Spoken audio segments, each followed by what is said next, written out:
गांव गंगापुर से थोड़ी दूर पर एक पुराना रेलवे स्टेशन था, भैरवपुर जंक्शन। यह स्टेशन सालों से बंद पड़ा था। कहते हैं आधी रात को वहाँ एक भूतिया ट्रेन रुकती है जिसमें चढ़ने वाला कभी लौटकर नहीं आता। स्टेशन का श्राप बुजुर्गों के मुताबिक आज से 40 साल पहले एक भयानक हादसा हुआ था।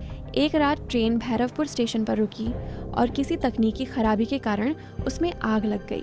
सैकड़ों यात्री जिंदा जल गए। उनकी चीखें पूरी रात आसमान में गूंजती रहीं। तब से स्टेशन वीरान पड़ा है, लेकिन लोग कहते हैं कि हर रात 12 बजे उसी पटरियों पर सीटी की आवाज गूंजती है, जैसे ट्रेन सचमुच आ रही हो। पहला हादसा, एक बार कुछ कॉलेज के लड़के रोमांच के लिए स्टेशन पर पहुंच गए। उन्होंने कहा, अगर भूतिया ट्रेन सच है तो हम उसमें बैठेंगे। रात के ठीक 12 बजे पटरियों में तेज कंपन हुआ। दूर से रोशनी आई। धीरे धीरे एक पुरानी काली ट्रेन नजर आने लगी। बिल्कुल टूटी फूटी, जंग लगी और खिड़कियों से धुआं निकलता हुआ। लड़के डर और हैरत से देखते रहे। दरवाजे अपने आप खुल गए। अंदर बैठे यात्री दिखे, सारे जले हुए, झुलसे चेहरे, खोपड़ियां जैसी शक्लें। एक लड़का बोला, ये तो मजाक है, कोई फिल्म शूट हो रही है, और वह ट्रेन में चढ़ गया। जैसे ही उसने दरवाजा पार किया, उसकी चीख निकली। उसका शरीर पिघलने लगा, जैसे किसी ने उसे आग में झोंक दिया हो। बाकी लड़के भागे, लेकिन पीछे से सारे भूतिया यात्री खिड़कियों से हाथ निकालकर उन्हें बुला रहे थे, आओ हमारे साथ सफर करो। सुबह तक कोई भी लड़का नहीं मिला। दूसरा हादसा,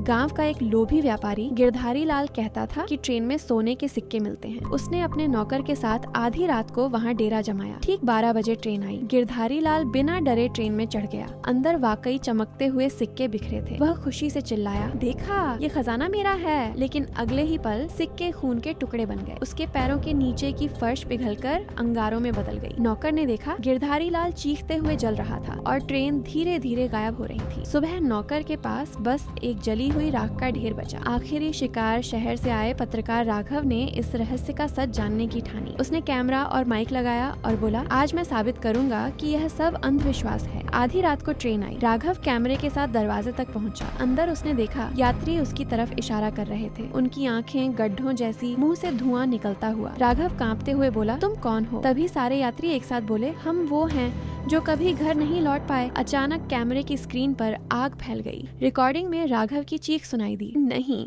मुझे छोड़ दो, ये सच है, ये ट्रेन भूतिया है। उसके बाद कैमरा गिर गया। सुबह गांव वालों ने उसे प्लेटफॉर्म पर पाया, लेकिन राघव का कहीं कोई नामो निशान नहीं था। आज भी कहते हैं, अगर कोई रात के ठीक 12 बजे भैरवपुर स्टेशन से गुजरे तो उसे पटरियों पर वही ट्रेन दिखाई देती है, और अगर किसी ने गलती से उसमें कदम रख दिया तो उसकी आत्मा हमेशा हमेशा के लिए उसी ट्रेन में फंस जाती है। कभी कभी लोग दूर से जली हुई लाशों की चीखें सुनते हैं, आओ हमारे साथ सफर करो। ये थी मध्य रात्रि की ट्रेन, एक ऐसी डरावनी दास्तान जिसे सुनकर कोई भी आधी रात को वीरान रेलवे स्टेशन पर खड़ा होने की हिम्मत नहीं करेगा।